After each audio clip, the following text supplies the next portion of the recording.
Pastor Rodivaldo, estamos aqui no nosso Connect, trazendo esse tema importante, porque amanhã, confesso que estou com o coração acelerado, uma expectativa enorme, porque amanhã a nação vai dizer que tipo de país ela deseja, e nós, como pastores, precisamos estar atuando até o último dia, conversando, orientando, discipulando, mas nós também sabemos, como é o tema do momento, que existem pastores que são bem poucos, e geralmente são pastores que não estão no campo de batalha como nós estamos, não tem uma história de um trabalho eficaz no reino de Deus.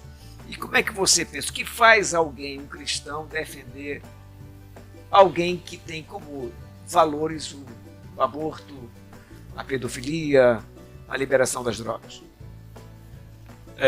Pastor, eu acredito, vou na linha do pastor Mário Júnior, e para isso eu faço uma menção daquilo que a Bíblia nos ensina. A gente lembra de Josafá, lá em 2 Crônicas 17, o homem que temia Deus, o homem que andava com Deus, o homem que fez o seu reino se estabelecer, que derrubou os altares dos deuses estranhos. Mas a palavra de Deus diz que Josafá, ele se aparentou com Acabe. Um dia o Acabe fez um churrasco para lá e convidou o Josafá e perguntou para o Josafá: "Ô Josafá, se eu for para a guerra, irás tu comigo?" E Josafá disse: "Certamente, onde tu fores eu vou, a tua guerra é a minha guerra e eu vou contigo." E diz a Bíblia que o Acabe, que já estava alinhado com as teses de Jezabel, que era filha de Etibaal e que trouxe toda a cultura de Etibaal para Israel, começou a influenciar de forma negativa o Josafá. E aí a gente viu a tragédia da fé que se tornou o Josafá.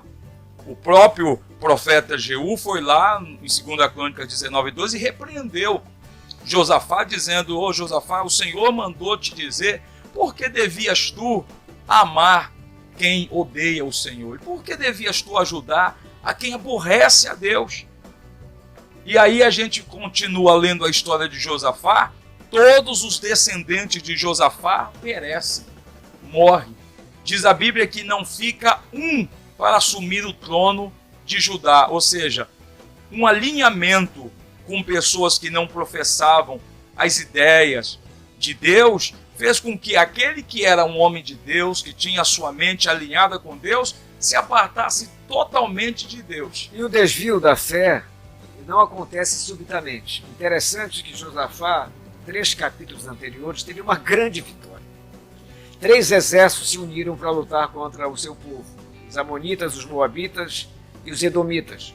E Deus deu a ele uma grande vitória sem usar uma espada. A estratégia foi cantar louvores no campo de batalha. Quando chegaram lá, Deus colocou confusão nos inimigos e eles se mataram mutuamente. E ali foi uma grande vitória de Deus, porque Deus disse para ele: "Nessa peleja não tereis que pelejar, porque essa peleja ela não é tua, ela é minha." Como é que alguém tem uma experiência com Deus nesse nível, se desvia na fé? Como você está falando, uma associação errada. E eu creio que uma das coisas que fez com que esses irmãos perdessem a noção do que é certo foi essa associação errada.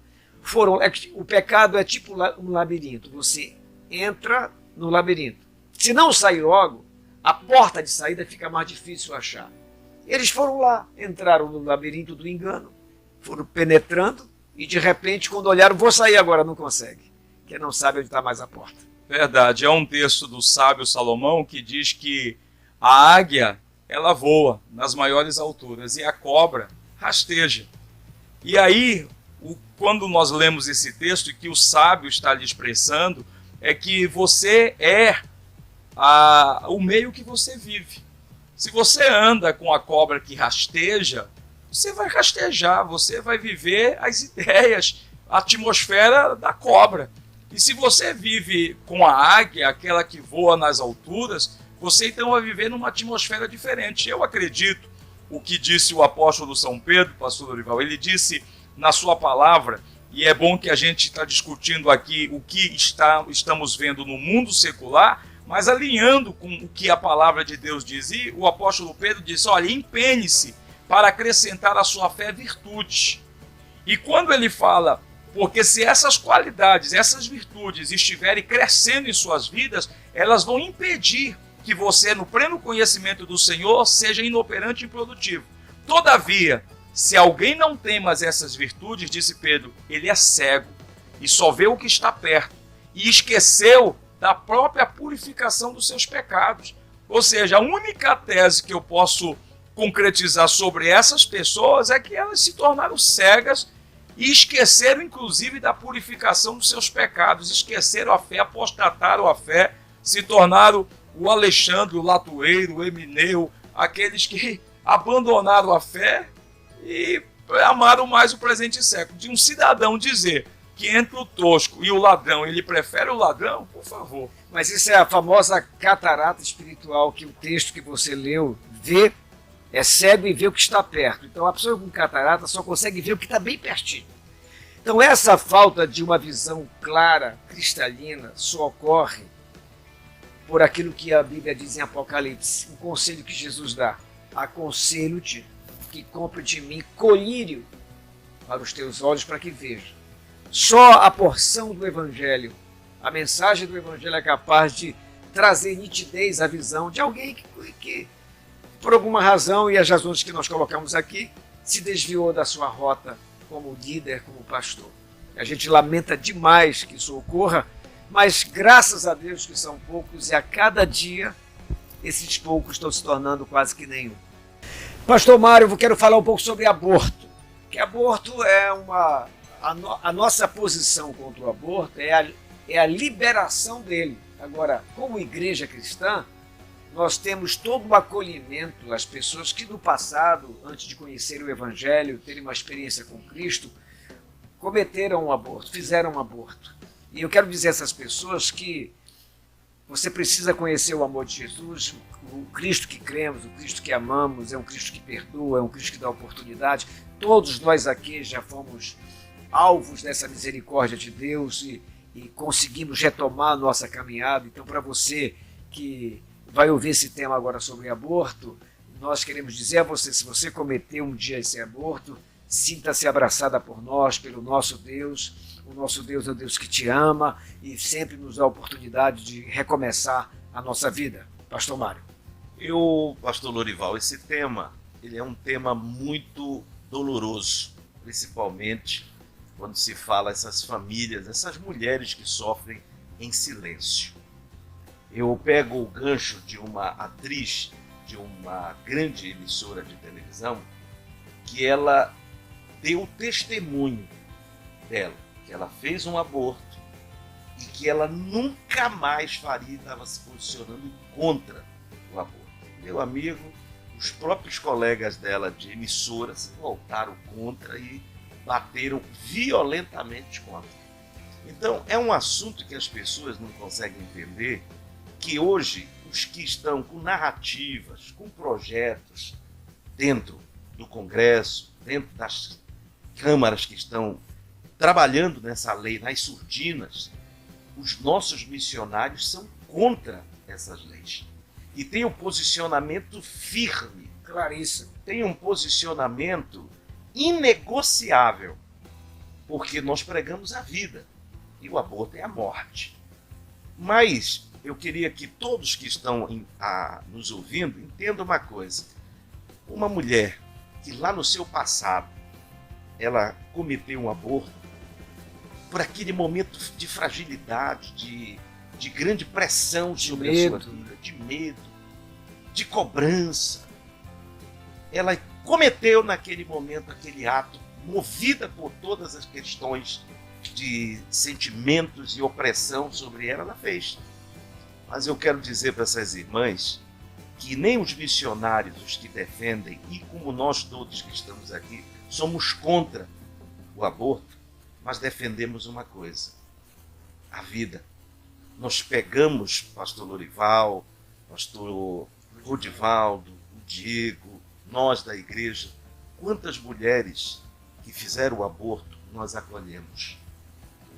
Nós acolhemos, tratamos, passaram elas pelo bom trabalho do samaritano. Ensinamos. Ensinamos. Deus joga no mar do esquecimento os nossos pecados, é coberto pelo sangue do Cordeiro. Então nós fizemos o papel estratégico de Jesus. Papel esse que foi lá com a mulher samaritana. A mulher samaritana tinha quantos erros no passado? Ele se posicionou do lado dela, para tratá-la, para renová-la, para transformá-la.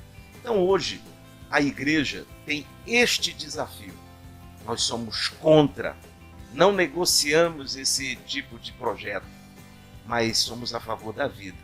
Contudo, aquela mulher que hoje nos ouve, que você cometeu, como disse o missionário para mim, você, pastor Mário, o senhor não entende que essa mulher sofre aos poucos, todo dia ela sofre um pouco isso, pelo que ela fez, pelo que ela cometeu. Nos Estados Unidos eles estão já voltando nessa causa. Suprema Corte, né? Suprema Corte voltou atrás numa decisão que tinha sido tomada. E quando isso aconteceu, Diego, pastor Rodivaldo, pastor Mário, foi um movimento pesado contra essa Suprema Corte que revogou essa lei que permitia e deixava as clínicas de aborto funcionarem como se fosse uma indústria. E aborto, em resumo, é matar um inocente. É verdade. É matar um ser humano. E pastor Rodivaldo, você que está lá em Marituba fazendo esse trabalho maravilhoso e que amanhã também vai escolher os seus representantes, como eu também, como todos nós, qual a importância desse tema e se ao ser levado esse tema, por exemplo, lá em Marituba, qual deve ser a posição de alguém que, como você, defende a vida? Com certeza somos favoráveis à vida desde a sua concepção. Eu costumo dizer que o movimento feminista grita dizendo meu corpo, minhas regras, mas uma criança que está no ventre não tem. É outro corpo. É outro corpo. E aí é totalmente contraditório. É totalmente contraditório. Eu acho que até são pessoas que não pensam. E falou o pastor Mário Júnior sobre a atriz Cássia Kiss. E me lembro em um programa de televisão quando ela declarou, inclusive emocionada, dizendo que em 85, quando ela cometeu este aborto, e os traumas que ela viveu após isso. Por isso é importante a gente frisar que de forma alguma nós como igreja condenamos as pessoas que por alguma razão, sem ter conhecimento de Deus, por um momento de desespero, cometeram um ato. E que, após conhecerem a Cristo, tiveram suas vidas restauradas, seus pecados perdoados. E a própria psicologia, eu estava aqui acompanhando alguns textos de alguns estudos sobre os traumas que o aborto e os próprios jornais e a própria site de psicologia dizem que os traumas psicológicos que o aborto causa são muito maiores do que uma menina de 15 anos ter. Imagina como será uma geração de um país que tenha na sua Constituição a liberação do aborto, né? A aprovação desse ato, e quando um jovem, um menino e uma menina que são hoje sexualizadas desde cedo. Eu sou do tempo que a gente parava o país para assistir na novela Um Beijo na Boca. Eu sou desse tempo, não é? Hoje as crianças desde cedo são levadas a experimentar a sua sexualidade. E isso é preocupante. Agora imagine com esse contexto, com esse ambiente dessa liberação, o que vai ser? Quantas crianças serão mortas porque o aborto seria aprovado em uma nação? Por essa razão, e mais por essa razão, amanhã teremos que saber escolher os nossos representantes. É verdade, pastor. E às vezes o diabo ele usa isso na vida das mulheres com acusações, com um sentimento de culpa que impede e trava a vida dela até no âmbito da pregação do evangelho. Ela se bitola, ela se acusa, e não só ela, às vezes uma pessoa, o marido que participou disso, toda a família que foi em determinado momento conivente. Mas o Espírito Santo ele vem e diz que aonde abundou o pecado, superabundará a graça. Você que porventura participou disso, não deixe o diabo te acusar. Seu pecado foi lavado. Eu costumo dizer que quando o diabo tentar lembrar você do seu passado, lembra o diabo do futuro dele.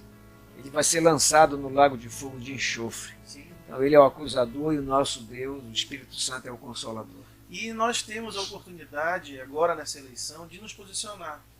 De dizer que isso nós não queremos para a nossa sociedade.